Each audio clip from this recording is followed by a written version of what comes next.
Welcome back to the Zero Weakness podcast, where we talk about how to be a better lifter, how to be a better coach, and everything in between. Make sure you subscribe and enjoy. Hello and welcome to another episode of the Zero Weakness podcast. This podcast is sponsored by Establishment Coffee. Go to establishmentcoffee.com.au. Use the code 025 and get 25% off your order and free shipping. We are back with another episode with the fam today. Before we get into it, our favorite segment. Thomas, what's your grievance this week? I actually haven't thought about this at all. My grievance is you guys judging my life choices. What'd you do? What were the life choices that we judged? Well, flying to Sydney tonight and not having a flight booked yet. Okay. I'm pretty sure the listeners would agree that's a bit... Yeah, but how? What difference does it make buying a bus ticket or going to the bus stop and then buying a bus ticket while you're there? About $10,000. That's about the difference. Nah, the flights don't actually change that much, especially at the moment because they're so empty. If anything, they're cheaper now. So, a bit of context. And wait. Okay, well, no, you give the context first and then I'll say what I was going to say. Okay, so a bit of context behind this. Thomas is asking why we're judging his life choices. He's hit us with I can't do a podcast tomorrow because I might be in South Africa. We're like, what? Might. How do you're either going to South Africa or you're not. That's something you plan out well in advance. So that's why we're laughing, because we're like, what do you mean you just might be in South Africa? I mean, that's pretty clear. I might be. Or I might be home. It's not 100% confirmed yet. Normally it's like, I might be in Byron Bay. Like, somewhere short. What's the difference? About $5,000 and 30 hours. No. So let me explain the last minute system, right? Because people freak out when you book things last minute. Oh, it's going to be so much more expensive. It's a risk, but often it's not. So the way that pricing works is ages in advance it's cheap. As you get closer, it starts to get more expensive because it's like punishing the people that are booking late. And then when they get right close to the date and no one's booked it, then it's like super cheap. You see what I'm saying? Yeah, okay. Clever. But this is irrelevant because how I'm flying to South Africa is a little bit different. Talk to us. No. I just get special benefits through family. Shout out, mum. Nice. Shout out, mum. But I can't say what because you get in trouble, apparently. I'm pretty sure you don't, but she always says, don't tell anyone, Thomas. You cannot tell anyone what's happening. Like, if it was illegal, we couldn't do it, Mum. Okay, so can you tell us why you're going to South Africa? Oh, I'm going to South Africa because I don't actually know how to say his name, but Kurt Kiok. I don't know. My brew over there. We're going to go have brew and eat some boerewors. Lekker. Kurt is competing in a competition called Elite Raw, which is kind of like Pro Raw and Invitational over there.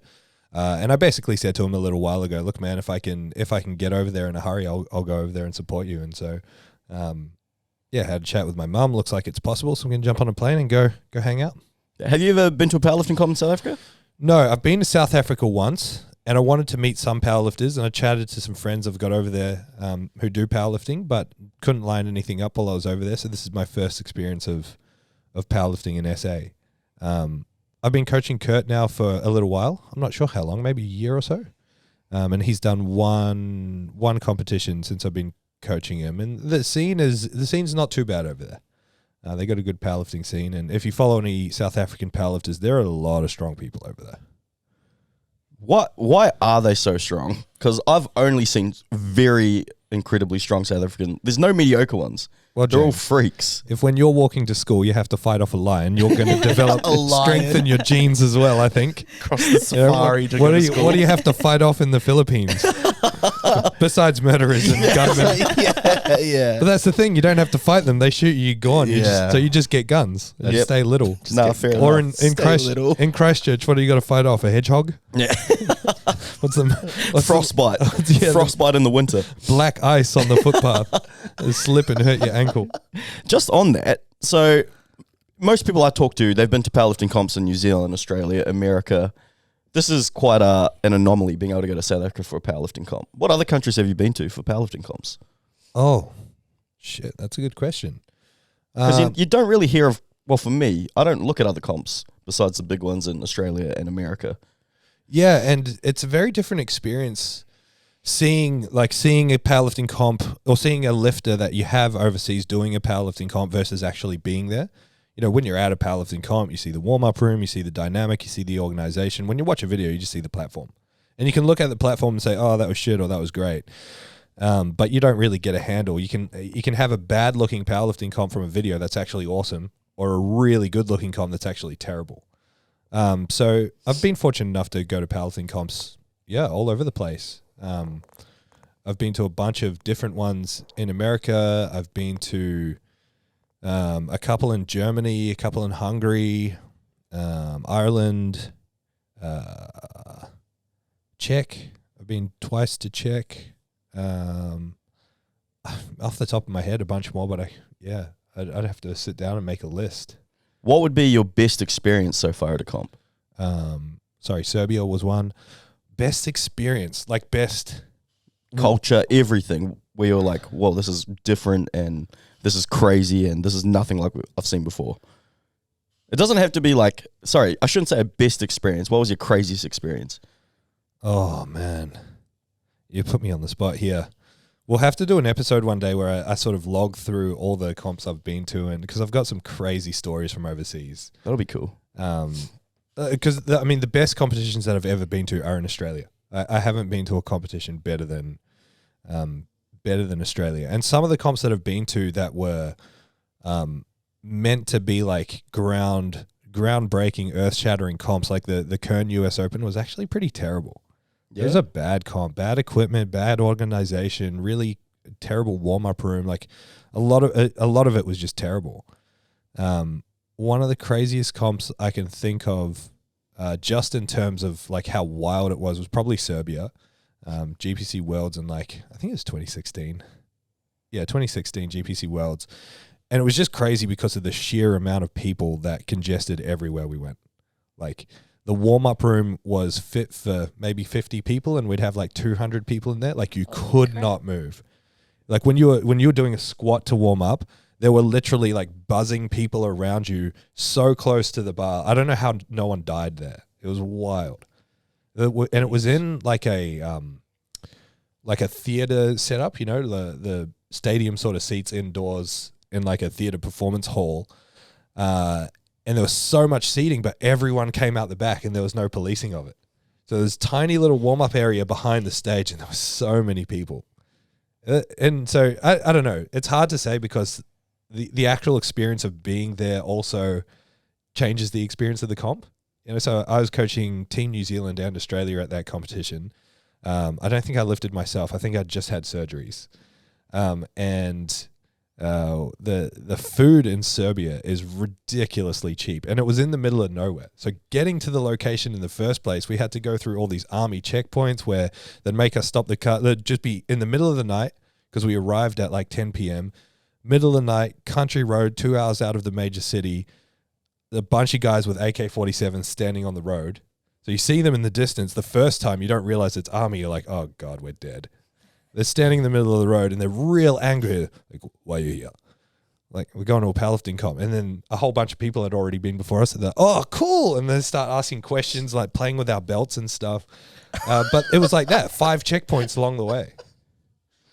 You know what's what I'd love to go to is a WRPF comp in Russia.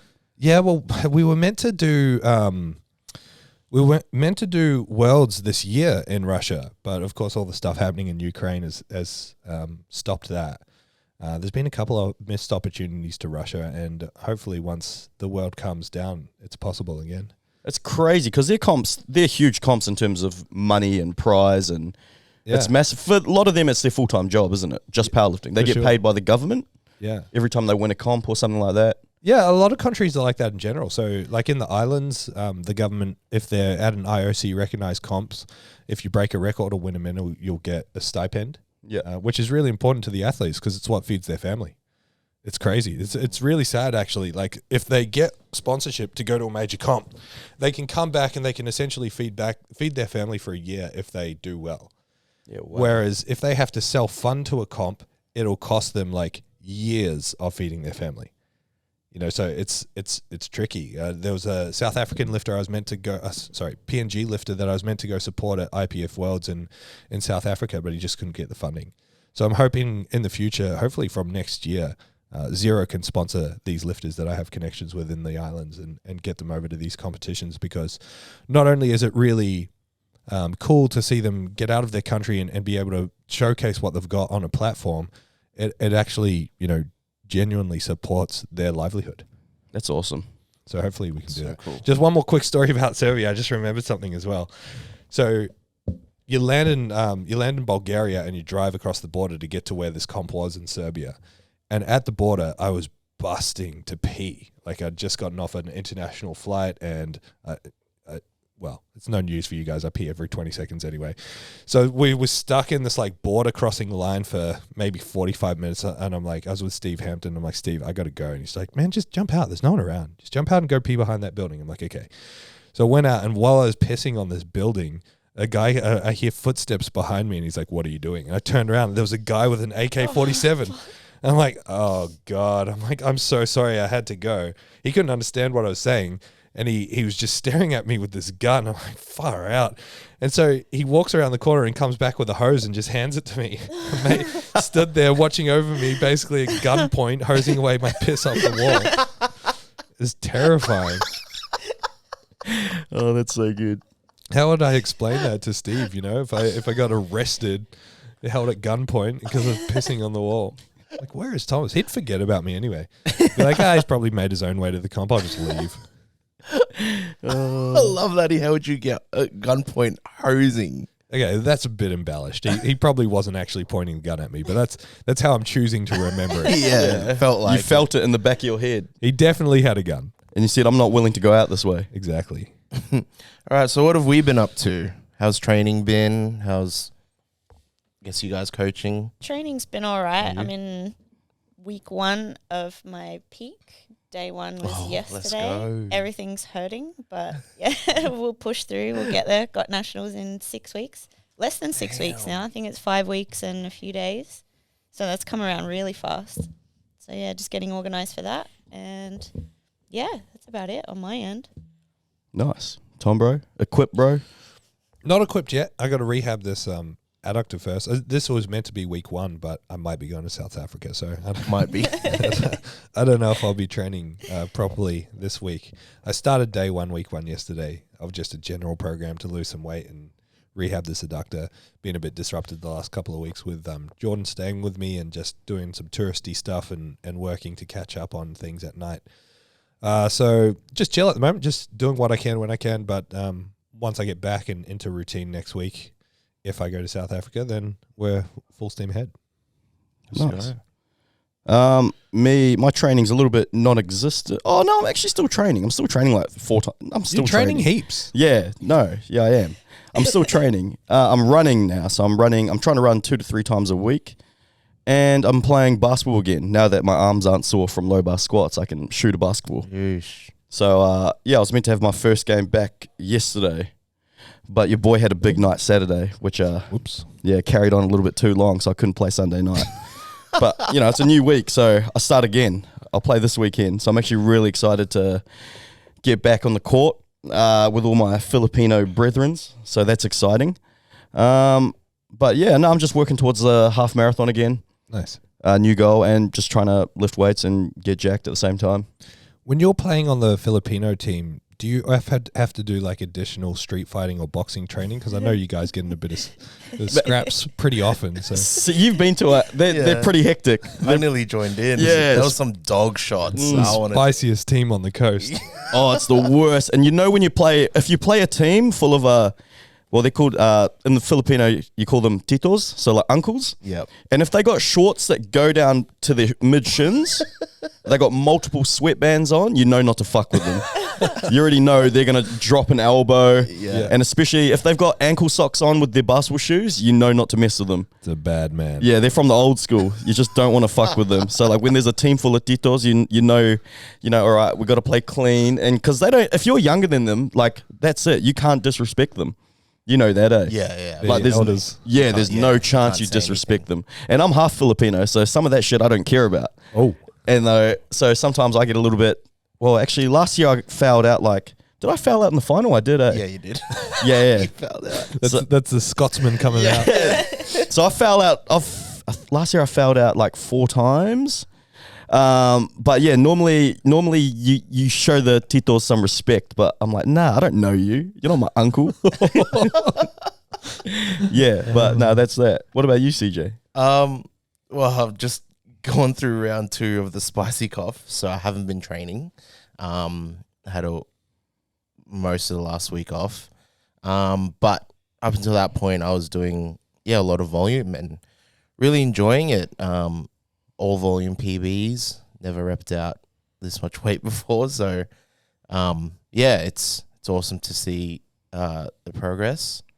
But yeah, hopefully I can get back into it soon, because I really miss it now. I'm not keen on the DOMs that comes from not training for so long, so yeah it's not going to be fun. CJ's going to squat 300 very soon. Yeah.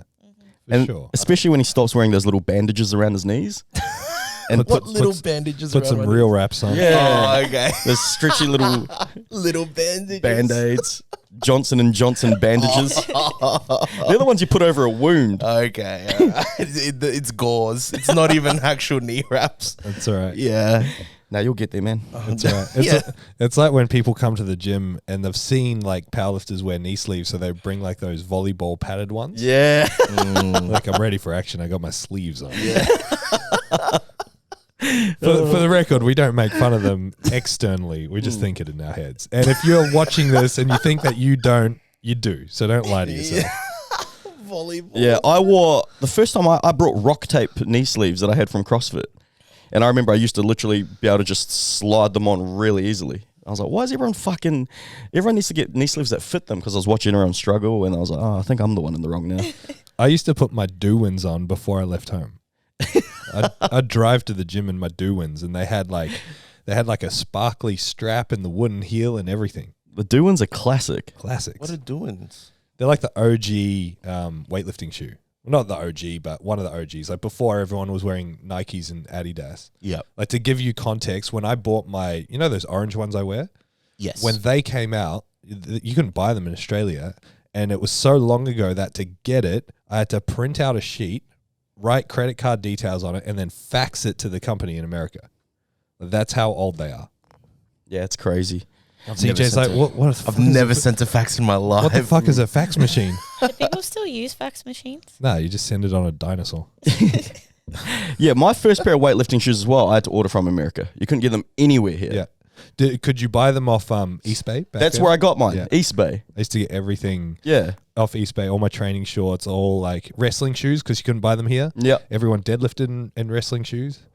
So you were the cool kid, because everyone would be in volleys or Converse, and you'd rock up in wrestling shoes, and they're like, well, this guy's from the internet. From the internet. Right. Yeah. It's from the internet. I've always got a little bit more respect for someone when I still see them wearing do-wins. Because people that wear do-wins wear it like a badge of honor. Yeah, because they've been around forever. Yeah, they're like, I've been in this sport longer than you. But it's normally the people that have also made no progress for 10 years. Oh, man. Guilty as charged. Myself included. I brag about the equipment I've had for 10 years. It's like, yeah, you've maintained the strength that the equipment provided for 10 years as well. That it provided. Oh, man. so good. How do you get... Because East Bay doesn't ship stuff here anymore, do they? Right, you can get weightlifting shoes anywhere now. Yeah. You can buy them from like Rebel, can't you? Yeah. The Nike Romaleos. Pretty crazy how accessible they've become. I mean, it's good. It's really good. It still baffles me as well. I'm like, what the fuck? Like, everyone's got weightlifting shoes now. Yeah. Yeah, everyone's got heels. It's funny as a coach when you've made really good progress with a lifter and they're lifting in flats, and then like their beloved partner or something is like, oh, this person's into lifting, and then buys them shoes. And the person doesn't actually know that much about lifting. They're like, oh, my partner got me these shoes and they're for lifting and I love them. And you want to tell them, they're great, but I don't actually want you to wear them. We can wear them for accessories and stuff, but they're actually changing the way you squat, and I don't like it as your coach. It's really hard to have that conversation sometimes. Because they're like $300 as well. Yeah, and the partner would be like, why aren't you wearing the shoes I got you? Oh, man. Because my dumbass coach told me not to. Oh, how good. You guys got any client shout outs from this past week also? Billy, Yeah. my little client Billy, he comes in 3 times a week. He's absolutely amazing. And James told me today, Ebony, was it Ebony, his carer? Yeah. Says it's the highlight of his day coming in here. Yeah. And he's amazing. Give them a little bit of context. So Billy's 20. He's got autism, and it's a really big deal for him to sort of come out and speak to people and meet new people and be in a new environment. And he absolutely loves it here. He comes in here Mondays, Tuesdays, and Thursdays, and just gives it his all. And he's just the sweetest little guy. Loves a chat, loves Buddy. Always gets so excited to see Buddy. And he's a really good guitarist too, Billy the Music Man. Give him a little shout out. Follow him on Instagram. I'll have a jam with him and CJ. Can you tell them the story about the rescue dog? So there's Buster as well, who's next door, and he's a rescue dog, and Buddy's a rescue dog. And we told Billy, and Billy thinks that they're, how would you explain it? That they're actual rescue dogs, that if he's in trouble, that they'll come and they'll help him. They'll save him if he's ever hurt at the gym. It's so good. So sweet. Because for ages, I didn't know what he was talking about whenever he'd say it to me. And then I was like, I finally clicked one day. He's like, oh, he thinks they're going to go and rescue him. He's like, yeah, but lucky Buddy's here. Yeah. I'm like, he's like, if I ever hurt myself at the gym, he's like, Buddy can sit with me while Buster goes for help. Yeah. So sweet.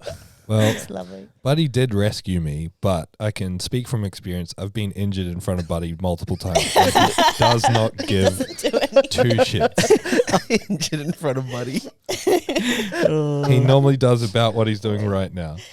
But, you tore an adductor? Again, loser. Oh, that's the best. Thomas, you got some client shout outs? You had about 1,000 clients compete at Pro Raw that all killed it. I did. I'm generally not one for client shout outs in general, because I don't know. I'm proud of everyone that I coach, and I love working with everyone that I coach, and I don't want anyone to feel like they're not getting shouted out kind of thing. However, sometimes I think of, what is the ideal client? What does the ideal client look like? What kind of client makes coaching the best job in the world? And the name that consistently comes to my mind straight up as the number one is Sue Fitzsimmons. I knew you were going to say Sue. Sue is unbelievable. She is. Sue is, the saying, always be the hardest worker in the room. Or if you're not the hardest worker in the room, find a different room. That's Sue, Sue is, she works her ass off. She puts her head down. She gets it done. I don't think I've ever heard Sue complain. No. I've heard her talk about, I've got pain here, I've got this going on. I've never heard her complain. Sue has some movement deficiencies. She's got issues with her ankles. I've never heard her complain about it. I've never heard it be a crutch since she's been aware of it. She just works her ass off, and she just makes non-stop consistent progress because she has complete faith and trust in the system. She does everything she's told. She's one of the most compliant clients. She just embodies what the perfect client is. And she's just an all-round amazing person. Yeah. She's so lovely. For sure. Yeah. She's tough. Tough as nails. Yeah, like nothing phases her. No. But yeah, like Bridget said, she's so sweet and yeah. Everyone loves her. Yeah, she's a legend. Sue, thank you for making this place and this job amazing. Yes. Shot, Sue. You're the best. Me, I got a few to shout out this week. I'll start with Peter Dolan, my midget man, the nudie run king over in New Zealand. The nudie run king. Yeah. There's you could look it up on the internet. There's an article of him streaking at a rugby game. Oh, no. Yeah. I didn't know that. Yeah. I can see that, but I didn't know it. So it's pretty funny. So he squatted last week. His comp got cancelled. The Wolfpack comp. Yep. So they got cancelled. So he's kind of we're moving more into a development phase. Is he going to do the Viking Brothers comp? I'm not too sure yet. I haven't spoken to him about it. Home ground advantage. Yeah, that's true. Surely he will. But if that comes into it, we'll mix the plan up a little bit. But we're just trying to get healthy, get his arms and shoulders a little bit better again. But he squatted 250 for 8 in sleeves last week, which was absolutely nuts. He's under 90. Yeah. Like he's a phenomenal squatter. Yeah, and he's shorter than me. So for reference, I'm 5'5" or 5'6". Being generous. I think Peter's like 4'2". Yeah. No, he's not that short. No, he's from New Zealand. He's a real life Gimli. Jeez. He's the man. The man. Very Very funny stories as well. Yeah, he's a legend. Who else have I got? Amy and Lexi, they're killing it at the moment. They're all peaking for the same comp. I got my boy Lem Shanty. Yeah. He's also doing really well. He's just hit everything so far. I think in the last 4 or 5 weeks has been PBs for him. So he's prepping for APL Nationals. He got invited to IPF Worlds as well. Nice. He got invited to the Breakthrough comp in Sydney. Is he going to do a 10 times bodyweight deadlift? I hope so. He's on track. Well, he only needs to pull 200. But he's the man. He's another one that, he's also, like Thomas said before about Sue, he's just so compliant and he doesn't really ask questions. He just has faith in the system, even though it's things he's never done before. Things I give him for sets of 4, he's only ever done for singles. And he just does it. He'll do them for 5 sets of 4, and he's another great guy to coach. But I worked it out the other day. I think I got like 8 to 10 people competing at APL Nationals. Damn. So it's kind of cool that I'm not competing there anymore. So it's going to be really cool that I'm just going to be a fully devoted coach for those 3 days. Awesome. Which is going to be fun. A busy weekend. Dang, that's a lot of client. What's new? What's happening here at Zero? We're plugging a new gym. That's just the Zero Brisbane one. Yeah, Zero Brisbane is now fully fledged and opened. It looks unreal in there. Jamie and Lisa have done such a good job of cleaning up the place, and they're doing an amazing job of running the place. So thank you, Jamie and Lisa. Yeah, I mean, I can't play favorites with the Zero gyms, but that gym has grown on me really quick. It's so beautiful. It's really cool in there. Really, really cool in there. There's still a little bit of things to do before it's finalized, and we'll do an open day once it is. We still got to put in a shower. That's in the middle of being built, so that's not too far away. And just tidying up a few little cosmetic things. They've got to change the stairs in there. We got to carpet the offices, stuff like that. A couple of little things that have slowed down since the builders have taken on other work, but they're coming back to finish things off. What's happening with that cement hole? Why do you have to hurt me like that? So the question What is that? What was There's a that? hole in the floor What was it originally? with a 20-meter drop. Are you talking about the hole at the back of the gym? Yeah. Oh, no, that's plugged. What was that originally? No, that's just an access point to get under the building. I was Yeah. wondering what that was too. Yeah. Yeah, no, it's just a manhole. Oh. Yeah, so when that hole was Wait, exposed... is there another hole that... No, I thought you were talking about that ledge in the back corner. Because everyone asked, what are you doing with this? You can't do anything with it. So under it is like indestructible rock where you need a full-size excavator to get it out. So we can't take out this ledge thing, and it's a little bit of an eyesore, so we have to get creative as to how we're going to make it functional. At the moment, it's Is that where all the combo racks are, and then you've got the ledge there? At the moment, it's the sit on the ledge between sets ledge. Yeah. That's kind of cool though. Yeah. I think, in my opinion, I've never been to Mackay. Mackay looks awesome, but out of the gyms I've been to, that's, I reckon, aesthetically the nicest looking gym. Yeah. Yeah. Like, it's just looks like a really nice gym. Everything about it I love. Yeah, it's cool. It's cool how each of the gyms have their own little character, you know. Like Southside's cozy and it's got the brick walls and it's got an interesting vibe there because of the shape of it. I don't know why I'm so burpy. Ground Zero, you know, has the mezzanine, the split level, the massive mural. It's a little bit more used, you know, it's a bit more loved, so that kind of adds character. And then Brisbane's really clean and brand new.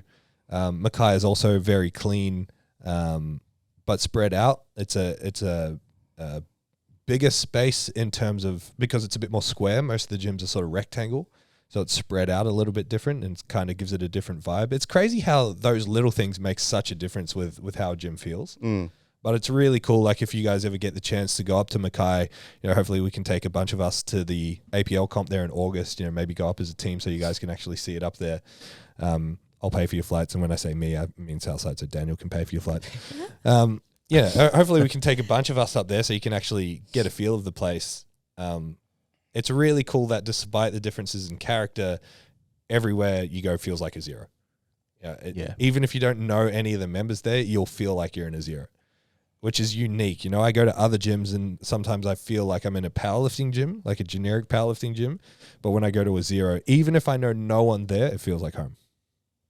That's what I love. Everyone's bought into the Zero community. So I go to Southside. I don't know people, but they'll come up and introduce themselves. It's really cool. I love it. Yeah. Yeah. I always want to now find an excuse to go up and train in Brisbane. It's such a dope gym. Aircon. We'll go then. Go there. I'm not holding you here, man. Ditch us here. Now, we'll like I said, we'll do this open day and we'll get everyone up there and have a big party. Yeah, man. Yeah, I'll smoke some sure. brisket on my new smoker. Oh, Yeah. good. Yes. Finally. Snake method. I can't wait. Where are you going to keep that thing? Next question. How are you gonna move it? It's got wheels. It rolls. The thing's huge. All right. I believe we have some comps coming up. A lot of comps coming up. Oh yeah, the USAPL comp that's coming up next month. Month after July. Oh, sorry. 16th. Yeah, July 16th. So I believe that'll be the first USAPL comp in Queensland. Correct. Yep. Yeah, so it's going to be awesome. And obviously, everybody who's invested in specifically the Instagram powerlifting scene, they're all really huge fans of the USAPL. So they're a really well run. I don't know about you, Thomas, but I think it's the most well run federation in the world. I'm really bad with this kind of stuff. I don't really pay attention. I'm just looking at entries. We're up to 15 entries, so I'm hoping to get about 30 for the first ever USAPL comp in Queensland. So we'll keep pushing that, and entries are limited, so we're probably going to cap it at 30. If you are listening and you want to do it and you're just holding out, don't hold out. Just go enter, because the spots will fill up and you'll potentially miss out. But yeah, I don't actually pay attention outside of Australia too much, but I've heard the same. Yeah, I think they've got the most members out of any federation in the world. Mm-hmm. USAPL, Really? yeah. Now having dealt with USAPL directly, and you know the people that are running it here, in Queensland, we've got Josh. He's the state chair, Josh Takua, and then the people that are sort of linked in from a organizational perspective in Australia or down in Melbourne. It is very professionally run. There are really good systems and standards in place, which is unique in powerlifting. USPA, so the IPL affiliate, is very much the same. And since Daniel's taken over as president of APL, he's starting to implement a lot of those same strategies. So it's good to see powerlifting in general taking a leg up in professionalism in a few select federations in Australia. Yeah. This is a random fact for everyone. I don't have much confidence saying this now that I'm saying it out loud, but I'm pretty sure USAPL Texas, so just in Texas, has more members than the whole of powerlifting in America. What? Yeah. Because you know how powerlifting in Texas high schools is huge? Oh, they got thousands in the high schools. Thousands Yeah. and thousands and thousands. So I'm pretty sure there's more members in USAPL Texas than there are in the whole of America. Josh Takua, do some number crunching for us. We need these stats. Bring that up, Josh. Because the Australians really want to know how many USAPL members there are in Texas. Specifically Texas. Just a random Henny powerlifting fact. Love it. We got Women of Power coming up. Yeah, As that's well? the day after. Yeah, it's a July dual 17th. weekend. So we're going to run Yeah. USAPL on the Saturday and then Women of Power on the Sunday. That's a Very really fun comp. I always It say is. that our novice comps are like my favorite comps that we run here. Just the environment, it's really fun and friendly. You don't have to wear soft suits. Anyone, all strength experiences, levels, whatever, they're all welcome. So hit our website to sign up to that. If you know any strong ladies or ladies that want to get strong, don't be afraid to sign them up. They'll love it. It's one of my favorite comps of the year. Yeah, it's amazing. I did it last year. It was great. Was that your first comp? That was my second. Your second comp. Nice. Yeah. Nice. It was cozy last year because of Yeah. COVID, right? Yeah, that's It was right. a little bit smaller. I think we had to postpone it twice before we actually ran it. And so when we did run it, I can't remember, there might have only been like 20 lifters or something. I think there was less Yeah. than that. Yeah, but it was really cool. The small comps, if you're a gym owner and you're worried about novice comps or running comps and being too small, the small comps are always the most fun. Mm-hmm. Like, because if you set up the gym in such a way that it's not separated, so everyone warming up is watching the comp as well, the environment goes wild. It's really cool. I don't know about you, but whenever I see one of our comps get over like 60 lifters, I'm like, fuck. That's a big ass day. Yeah. That's a long day. So whenever I see like, sub 20, sub 30, I'm like, perfect. and it's fun for the people watching because they're only going to be there for 3 hours. Yeah, you don't get as much like spectator fatigue. Yeah. People just dropping off. But I mean, this is why it's important that when you do run big comps that you split it up. That's why we always do 2 sessions. Yeah. Because 4 flights is just a nightmare. All right. So today's topic we're talking about is social media coaching. I guess you guys are all coaches. Yeah, I mean, like, so I sort of raised this at the start as just like, social media has really impacted and changed the landscape of coaching, affected how coaches get clients, affected accessibility to becoming a coach. Everyone can be a coach and use social media as an outlet to get clients, to acquire clients. And so I just wanted to, I guess, open up the conversation as to what this means for us, how it means we should conduct ourselves when it comes to using social media.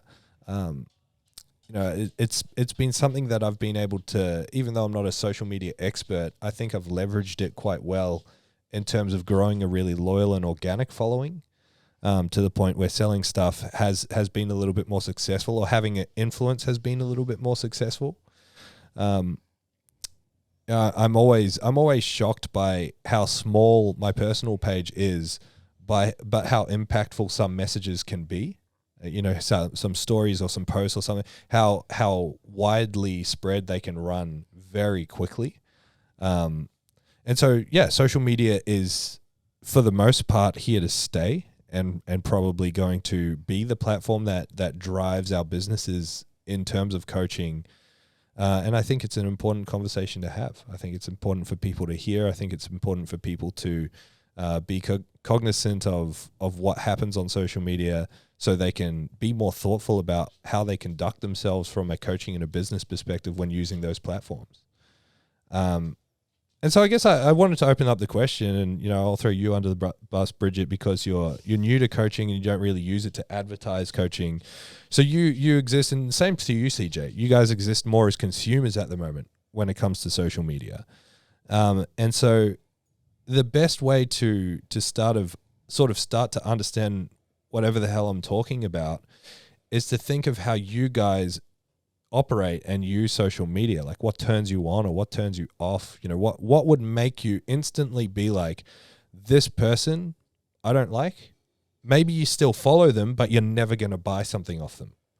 Like, what might actually, what's an example, do you think, of something that might really write someone off for you, to the point where you're still willing to follow them because it's almost like watching a train wreck, but you're definitely not going to buy something off them?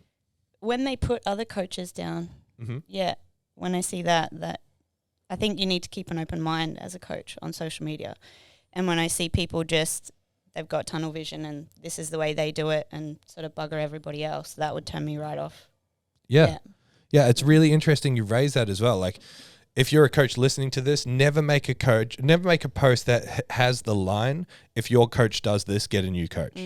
Like, all that's saying is that you're focused too much on what other people are doing, that you're not invested in your own clients and improving what you're doing. And you have to remember that every coach starts somewhere. Like me, I'm such a beginner coach, and if I had somebody putting me down, it would just, it would make me not want to try anymore. You know what I mean? Yeah. Everyone's still learning. Like, we all are still learning. I'm still learning. And we can only do the best we can with the knowledge and the information that we have. Like, a coach that you look at and you think, oh, they're not doing the right thing, they're literally trying to do the best by their clients. Yeah. They're trying their best, just like I am, just like you guys are. Like, everyone's absolutely trying to get the best outcome for their clients. Otherwise, with the knowledge that they have. Why would they be a coach otherwise, right? Yeah, no, I love that point. And I think that's really important, because people who are super salty and do put other people down can sometimes be really interesting to watch. Yeah. And so they maintain followers and they maintain likes, and their stuff gets lots of shares, and they think, oh, I'm popular. Who gives a fuck? People like drama. That's all it is. Exactly. What does popularity on social media get you if you can't monetize it? If that's your goal. Being popular then means nothing. I always think, I've always thought this. If you argue with people on the internet and you you're being a dick about it. You're literally known for arguing with people on the internet, and you're being a dick about it. Yeah, once that's out there, it's out there. The amount of people I've met in real life, and I'm like, you're actually quite cool in real life. Yeah. But I'm like, in my head, I'm like, everyone thinks you're a fucking dickhead just because of the way you carry yourself on the internet. And the way I always think is like, who gave you the authority to think you know everything? Mm-hmm. Who gave you the golden ticket? Yeah. Why is your opinion so much more valuable than theirs when at the end of the day it's just two opinions on the exact same thing? Yeah. Yeah. Like I always think as well, like when you think, I'm not calling all IFBB pros idiots, but like idiots get results too. For sure. Like they're fucking big and jacked, and you speak to someone really smart, everything they're doing is wrong. But it's like, is it wrong? Who told them it's wrong? Why are they getting results if it's wrong? For sure. For sure. No, this is a really good saying, which is like, never argument with an idiot because they'll always beat you with experience. That's good. They're always gonna, and so it's funny. Like you're 100% on the money where it's so easy to create a social media perception of yourself, because you have to remember that everything you say and do, people see. Like my golden rule with client communication, with social media stuff, is assume that everything that I do is going to get screenshot and shared to everyone. And if I'm not happy with the perception of myself that would be as a result of that, I'm not going to say it. I'm just not going to say it. I like if I get into a discussion that gets nasty or something, which I don't engage in that sort of stuff. But if I did, if someone was coming at me, I write messages and I read them and I think, what does this look like if it's screenshot and sent to all of their friends? I want their friends to be like, what's your problem? He seems to be reasonable. He seems to be trying to have a conversation. So if you live by that rule, you're probably going to be a little bit more successful on social media. And exactly what James just said then, like you will create your own perception. And there are I reverse engineered that. I saw people that I knew were smart and I knew were good people and not argumentative in real life and reasonable in real life, that were conducting themselves funny on social media. And I created that perception. I'm like, oh, so-and-so commented, now it's going to, blow up. And I thought, well, fuck, can I do this the opposite way? And so early on, like before Instagram was a platform we used, when it was Facebook groups and forums, my rule was I'm only going to comment when I know my comment is going to get a lot of traction and people are going to agree and think that it makes me look like I have authority. And it worked. Like before I knew it, I would comment and the comment would get more likes and interaction than the post itself. Or people would be like, Thomas has spoken kind of thing, which sounds funny. But eventually I got that perception down pat to the point where I could say something that wasn't even that insightful. I could say something that wasn't even that good and people would be like, yeah, this is awesome, Thomas has commented. And that really helped elevate my status as being someone worth listening to, even though I wasn't saying that much different than all the other smart people in the thread. It's just they had created perceptions for themselves of that person always gets in arguments. Engaging in arguments on social media, people are watching everything you do. Just remember that. It's funny because there was a post, Angus Bradley did a post about deloads. And I like all of Angus Bradley's stuff. It's can be pretty polarizing, but I read one of his things. Like he said, this post was meant to be a circle jerk for me and my followers. And I'm like, that's exactly who it is for. Like if you're following him and you hate him, like you shouldn't be following him. Like, well, this is the thing about social media. You were just saying, who gave you the right to have your opinion or whatever? That's what social media is. Yeah. Like now you have a platform to share your opinion. Yeah. And so if you're following people and you're like, you're a fucking idiot, you're so dumb, you're the worst, hit the unfollow button. It's easy. You don't be friends with someone you don't fucking like in real life. So you don't do it on the internet. Yeah. Well, because everything I read of Angus is, I'm like, fuck, he's clever in the way he delivers his message. He's a genius. And that's why he's got such a huge audience. And I always click on the comments and it's always a fucking dumpster fire in his comments. And I'm like, whoa, look at all these guys that... Look at all these comments that have no substance to them. They're just angry. Yeah. Yeah. The funny thing about him as well is that, not about him, but about how upset people get at his stuff. He's saying what we all think, or the way that we all think. So the way that we all think is that we strongly believe our beliefs until they're challenged and changed. Like we stand firm in our beliefs. So if you ask me the best way to program, I'm going to tell you what I think is the best way to program. as an educator, I'm going to be a little bit wishy-washy and be like, you could do it this way, you could do it. But if you just ask me, what do I think is the best as a coach, I'm going to tell you what I think is the best. That's what he does. Yeah. And so people read that and they feel attacked. And he's not attacking anyone. He's literally just talking. It's brilliant. I'm a big Angus fan. Yeah, I love it. It's good. Yeah.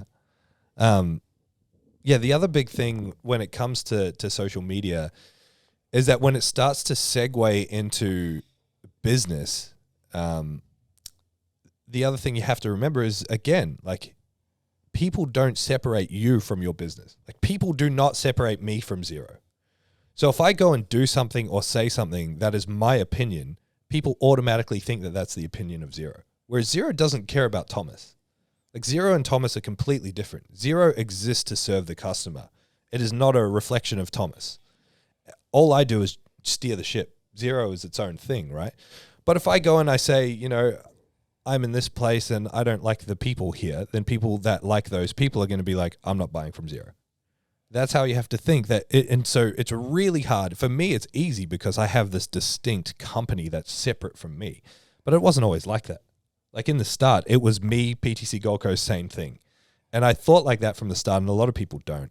A lot of people just don't consider that. So they put their own personal opinions, political opinions, opinions on COVID, opinions on vaccinations.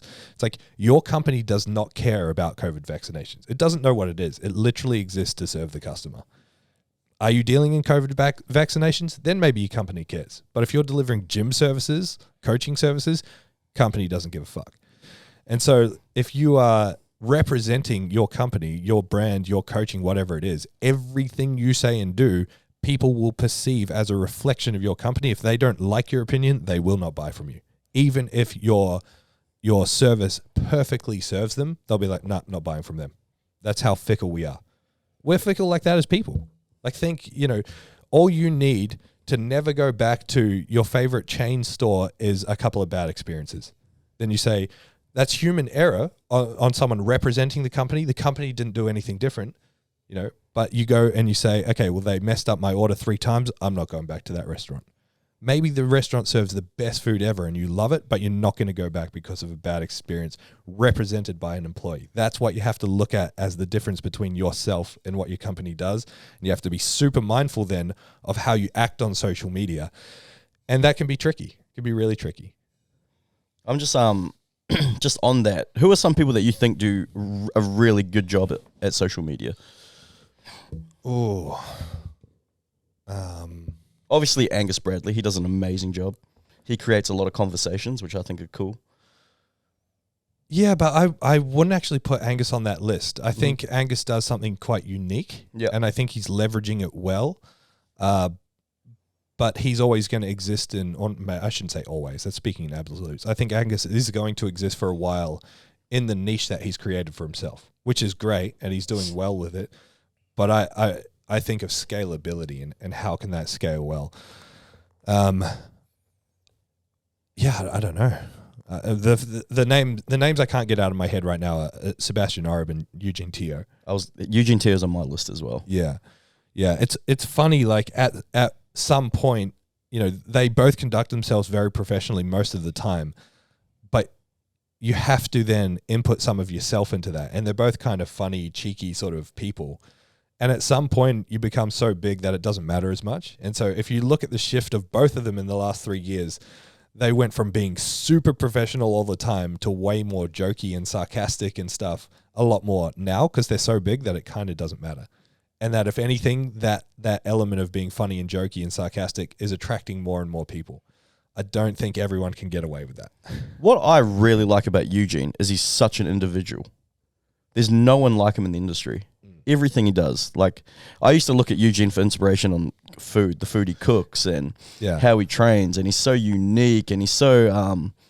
his message is always really positive. There's nothing negative to say about him. And everyone I've spoken to that knows him have all had the same experiences with him in real life, which is really cool. So I think he does an awesome job at social media. Another guy I spoke about on the podcast last week, Ben Bruno. Yeah.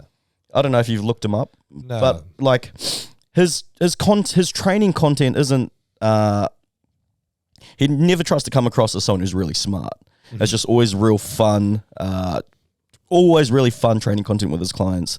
He's a really great trainer, but he doesn't try to tell everyone he's a great trainer. He's got results from all his clients, and his clientele, which are all, you know, NBA players, movie stars and things like that. So I think he does social media really well. And I know we bring them up a lot, but the Melbourne Strength Culture boys, how they just have fun with what they do. Yeah. I think that's awesome. I really like Jordan Shallow's stuff as well. Yeah, he's the man. Like, he shifted from being like hyper educational to a little bit more just like, this is what I do. Like, this is me training, and then like the hyper educational stuff stays in his brand.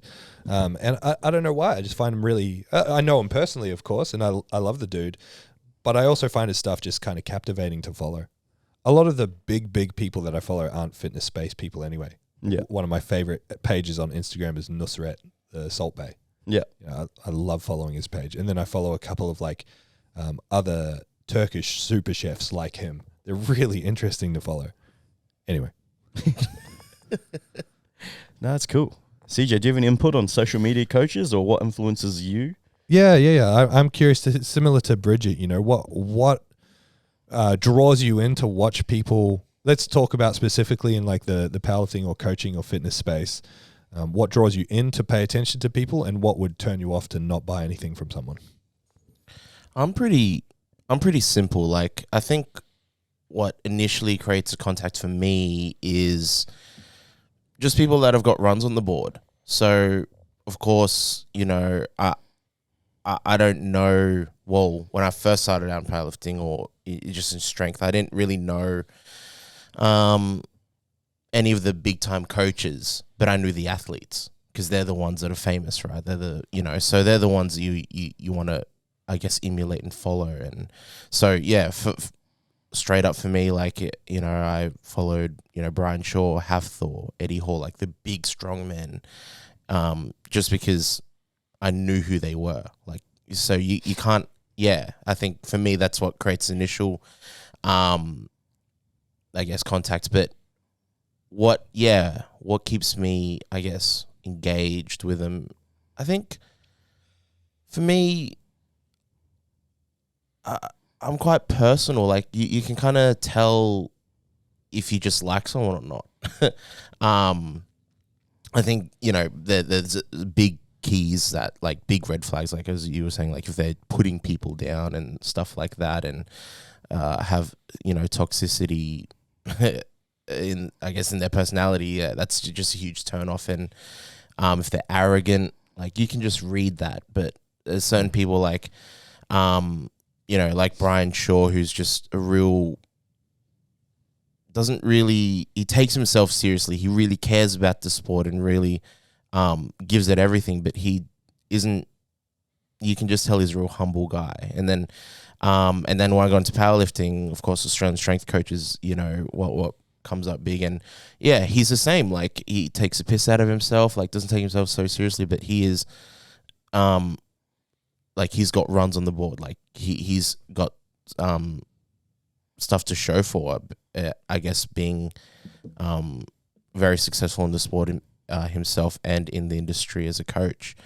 So I think initially you do look for who's made it and who are very successful and are good and people, I guess, trust. And then what keeps me, I guess, engaged with them is just who they are as a human. It's not even, I guess, their methods or anything. I think that's what initially, But then as you get into it and you start finding more people in the industry just through time, and other people watch different people, and, you know, you hear about different coaches and athletes and their methods of training. It can get a bit overwhelming, because then you're like, well, everyone's got such a different way of doing things, a different approach.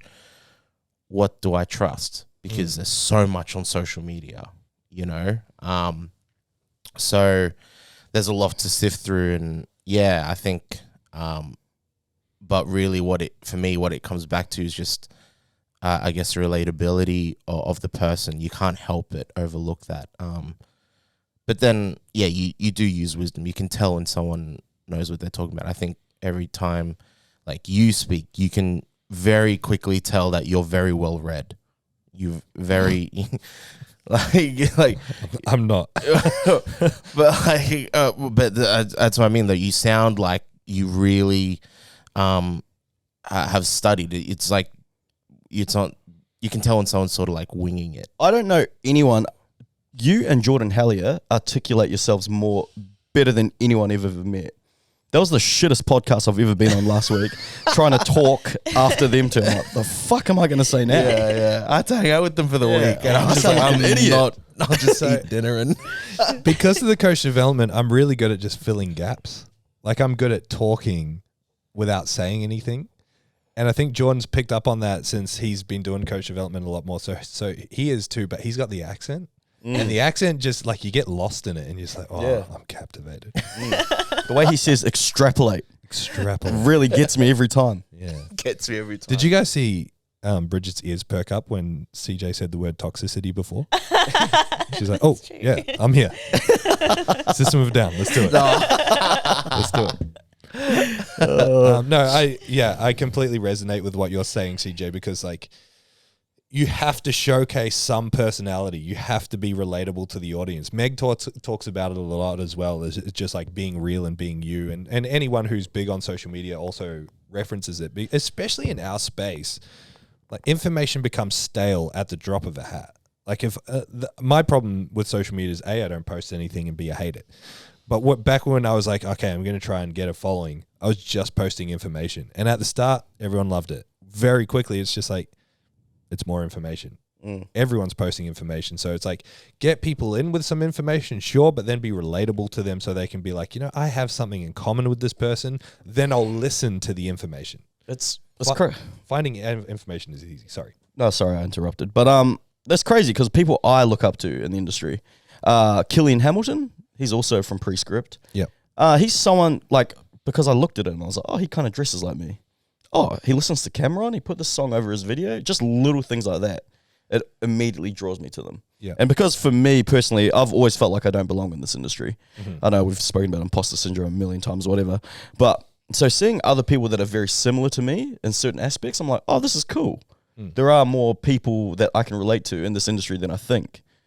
And, like to me, he's a household name in this industry. So, yeah, for me, it's all about relatability. Yeah, people will pave the way that'll like your, I guess, quirks and have similar interests, but that have this interest in common with you as well. It makes you feel more, it just makes me feel more comfortable with who I am to an extent. It sounds sad because you should be comfortable with who you are, but unfortunately a lot of us aren't. So, it's just cool seeing other people, for me, that's like, man, that guy's like me. He's, yeah.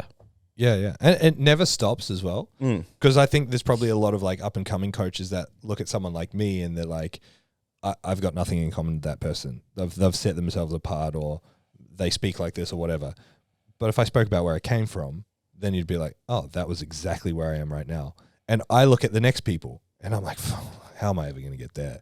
Then I hear where they came from. And then you hear them talking about the next people. And it's like, it's just an ongoing circle. Like we're all just people. We all started, none of us started elevated any higher than everyone else. We all started at the same point, had the same opportunities, and it's just how we've leveraged them and grown over the years, which is cool once you realize that we're all the same. It's the only people that aren't cool are the people that let that elevation get to their head. They're the ones that ruin it for the rest of us. And thankfully, they're far and few between. Most people in this industry, at least, are super cool, super down to earth, super humble, super cool to talk to, which is why we all get along so well, which is why we can go to somewhere like Pro Raw and everyone hangs out and just chills out no matter, what level of coach or athlete they are, because we're all doing the same thing. It's fucking cool. That's actually quite unique to this industry. That's not common. People that are very successful in a field that are quite humble. I think about this quite a bit, actually, and I think a big part of it is the absence of money and attention to this particular sport. Like, it's a sport that, without sounding too diminishing, you can't go very far in terms of, like, you can't become a professional high-paid athlete in powerlifting. There are very few people that have been involved in strength sports that have elevated themselves to the point of being super rich because of it. And the ones that have are not super rich because of the powerlifting itself, but because of how they've leveraged a following in social media. Like, look at the Larry Wheelses of the world. He started off as a big, strong jack dude. He got massive on social media. He blew up, and now he's monetized and leveraged that. It wasn't the actual sport that was paying those bills.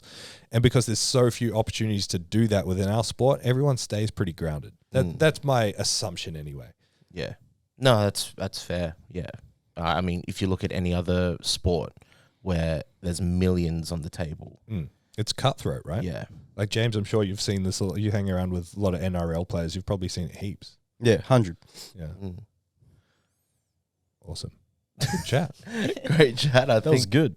I think that's us. That was an off the cuff kind of podcast as well, because Thomas is jet setting, traveling the world. Maybe. Might be going tomorrow. Might be. Yeah. So this might be the last podcast you hear of us for a couple of weeks, because we don't know when we're going to see Thomas. He might be in America next week. I don't know. That sounds pretty good, actually. Now that you speak about it, far out. Could be anywhere. Maybe I will. Yeah. Have we got anything on next weekend that I can skip? I don't know. You haven't been around much lately. You've been doing zoo trips with Jordan. Yeah, how was the zoo? Oh, the zoo was unreal. Yeah. Yeah, I love animals. I love crocodiles especially. So it was awesome. The glitz and glam of like appearing on social media at Movie World and Australia Zoo is really dampened by the fact that you get home at 4 o'clock tired as fuck and have to stay up till midnight writing programs and doing feedback and answering angry emails from APL members and all the rest of it. Living the dream. Living the dream. That's right. It's behind the scenes. It's the benefit and the curse of online work. It's like your work follows you no matter where you go, anywhere in the world, but you do have a lot of freedom to then manipulate your schedule to do some fun stuff every now and again. Yeah, that's dope. All right, well, that's us. Like and subscribe, give us 5 stars, all of the above, and we will see you guys next time. Bye. Bye. Peace. Thank you so much for listening to the Zero Podcast. If you want more information, head to our Instagram, Zero_weakness. Hit the link in the bio for all of our services and any information on upcoming workshops and events. Don't forget to leave us a 5-star review so we can have a broader reach and answer more people's questions. Thank you once more.